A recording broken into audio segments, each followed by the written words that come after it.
नमस्कार, वंदे मातरम। मैं विश्वजीत पांडे, विश्वगुरु हिंदुस्तान की इस अलौकिक पहल आत्मनिर्भर बिहार के वीडियो सीरीज के 20वें एपिसोड में आपके आदेशानुसार आपके समक्ष हाजिर हूं।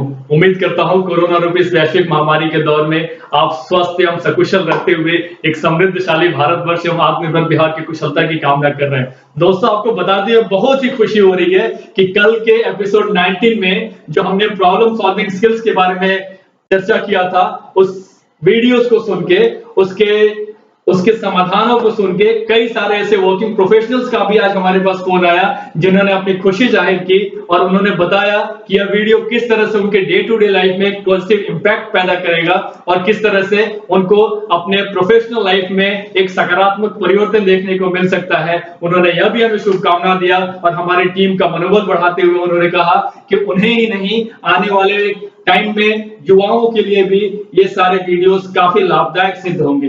दोस्तों, इस सब चीज के लिए, इन सारे शुभकामनाओं के लिए आपका पुनः धन्यवाद। यह आप ही की देन है, आप ही का आशीर्वाद है कि आपने हमारे वीडियोस को शेयर किया, लोगों से सब्सक्राइब करने को कहा और उनको उन सारे लोगों ने जिन्होंने भी सब्सक्राइब किया उनको भी फायदा मिल रहा है। और उम्मीद करता हूं आगे भी आप अपने समस्त हिंदुस्तान प्रेमियों एवं बिहार प्रेमियों को इस वीडियो को लाइक करने के लिए और इस पे कमेंट करने के लिए आप अवश्य उनसे अपील करेंगे। साथ ही साथ हमारे YouTube चैनल को सब्सक्राइब करने के लिए अपील करेंगे।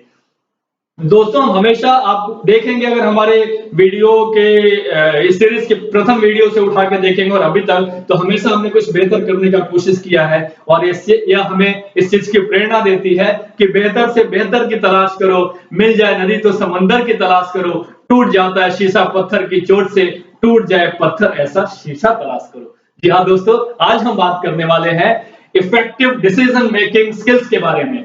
जी हाँ, एक प्रभावी निर्णय लेने की क्षमता, प्रभावी निर्णय लेने की कौशल के बारे में आज हम बात करने वाले हैं। जब इस तरह के कौशल की बात आती है तो हमें यह जानना आवश्यक हो जाता है कि जाने अनजाने में आए दिन डे टू डे लाइफ में, चाहे हमारी वो पर्सनल लाइफ हो, चाहे हमारी फैमिली लाइफ हो, चाहे हमारी सोशल लाइफ हो या हमारी प्रोफेशनल लाइफ हो, हमें कई ऐसे निर्णय करने पड़ते हैं, कई ऐसे निर्णय लेने पड़ते हैं जो जाने अनजाने में हमारे वर्तमान और भविष्य के लिए काफी प्रभावी सिद्ध होते हैं। ऐसे समय में हमें इस तरह के निर्णय लेने में किस तरह से सोचना चाहिए, किन सारी बातों का ध्यान रखना चाहिए ताकि खासकर हमारा व्यवसायिक जीवन और हमारा सामाजिक जीवन उससे बहुत ज्यादा नकारात्मक तौर पर प्रभावित नहीं हो, बल्कि सकारात्मक तौर पर प्रभावित हो और हम समाज में एक नया कीर्तिमान स्थापित कर पाए।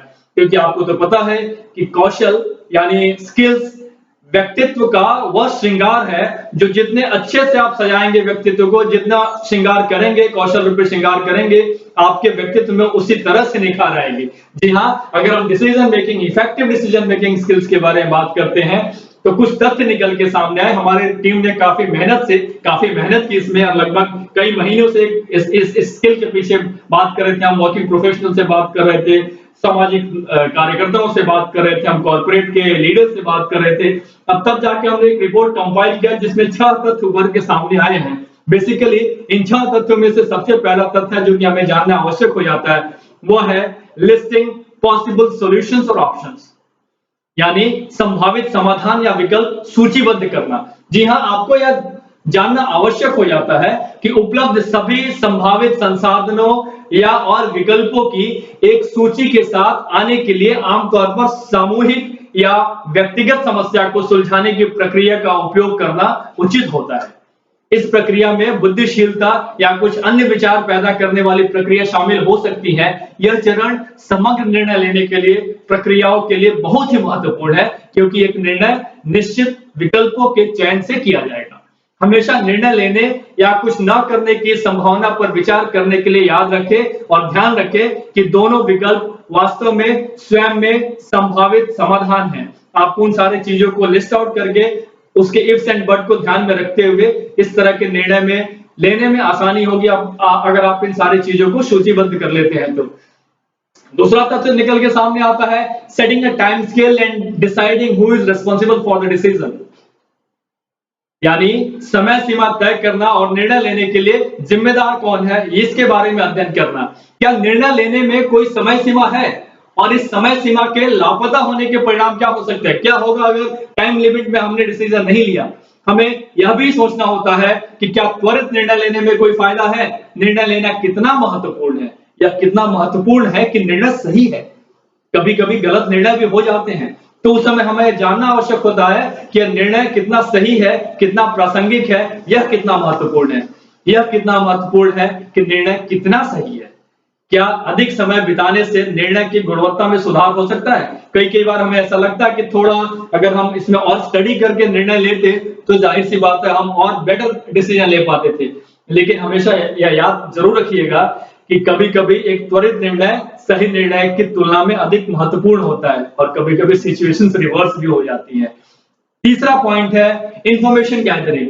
सूचनाएं एकत्र करना। निर्णय लेने से पहले सभी प्रासंगिक जानकारी एकत्र करने की आवश्यकता है। यदि अपर्याप्त या आउटडेटेड जानकारी है तो यह अधिक संभावना है कि गलत निर्णय आप ले सकते हैं।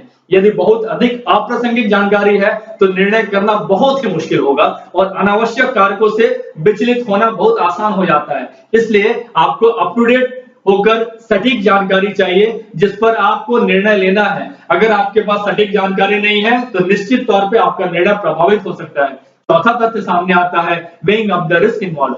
एक अहम सवाल यह है कि निर्णय लेने में कितना जोखिम लिया जाना चाहिए। आमतौर पर एक व्यक्ति जो जोखिम उठाने के लिए तैयार होता है वह इस बात पर निर्भर करता है कि यह विचार करना भी उपयोगी है कि सबसे खराब संभावित परिणाम की जोखिम क्या हो सकती है।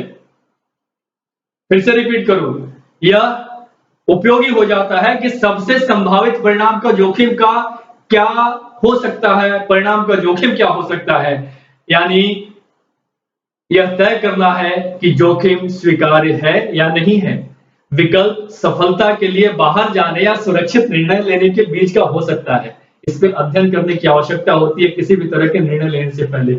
पांचवा और बहुत ही इंपॉर्टेंट फैक्ट है, बहुत इंपॉर्टेंट तथ्य है जिसे जानना जरूरी होता है, वो होता है डिसाइडिंग ऑन वैल्यूज। आप सभी जानते हैं कि एक व्यक्ति के लाइफ में, उसके परिवार में, समाज में या जिस ऑर्गेनाइजेशन से वो जुड़ा होता है वो कुछ वैल्यूज पे जुड़ी होती है, उनके कुछ सिद्धांत होते हैं और सिद्धांतिक मर्यादाओं का ध्यान रख के ही किसी भी तरह का निर्णय होना चाहिए।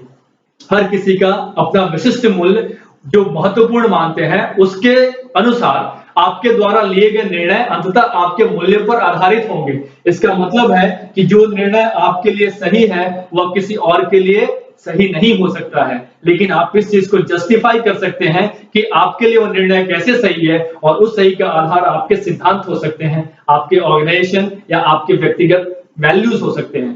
छठा तथ्य सामने आता है weighing up the pros and cons, यानी पक्ष और विपक्ष का वजन।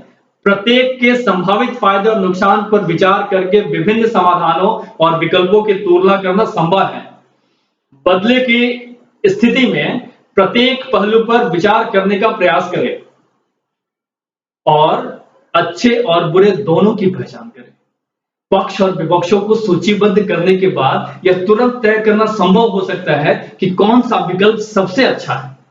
प्रत्येक पक्ष और विपक्षों को स्कोर करने में यह ध्यान रखने में मदद करता है कि सूची में प्रत्येक आइटम सहमत मूल्यों को पूरा करने में कितना महत्वपूर्ण है।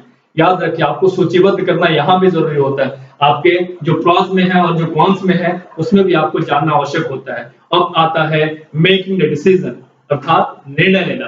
Finally it's a time to take a decision. यह अंततः वास्तव में एक निर्णय लेने का समय है। अंत में आपकी जानकारी एकत्र करने के लिए पर्याप्त डेटा प्रदान किया जाना चाहिए जिस पर निर्णय लिया जा सकता है और आप प्रत्येक विकल्प के फायदे और नुकसान को जानते हैं क्योंकि आपने गहन अध्ययन किया है।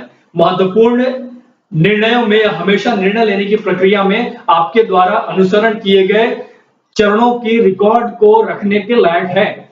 इस तरह यदि कभी किसी समय अगर आपने कोई बुरा निर्णय ले भी लिया हो और आपकी आलोचना होने लगती है तो उस समय आपके द्वारा उपयोग की गई जानकारी और प्रक्रियाओं के आधार पर अपने विचारों को सही ठहरा सकते हैं क्योंकि आपके पास तथ्य हैं। आप किस बेस पे आपने निर्णय लिया है इस चीज को आप प्रदर्शित कर सकते हैं।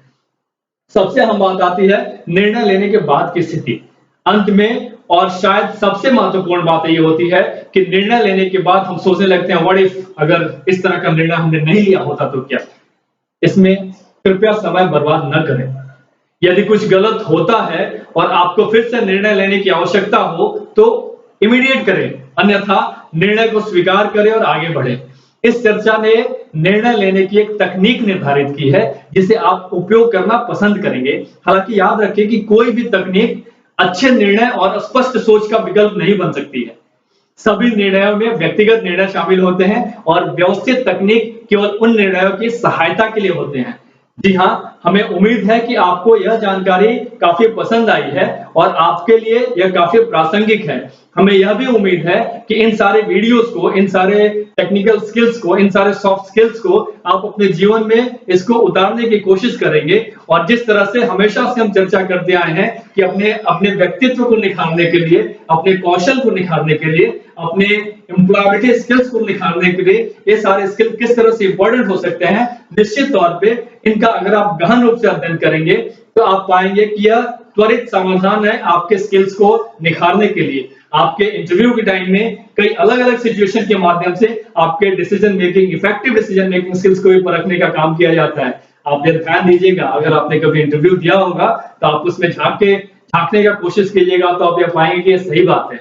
जी हाँ, हमें यह फिर से उम्मीद मैं जाहिर करता हूं, मुझे यह पूरा विश्वास है कि आप इस वीडियो को लाइक करेंगे और बिहार प्रेमियों तक इस वीडियो को पहुंचाकर हमारे मुहिम में हम समर्थन प्रदान करेंगे और हमारी टीम का मनोबल बढ़ाएंगे।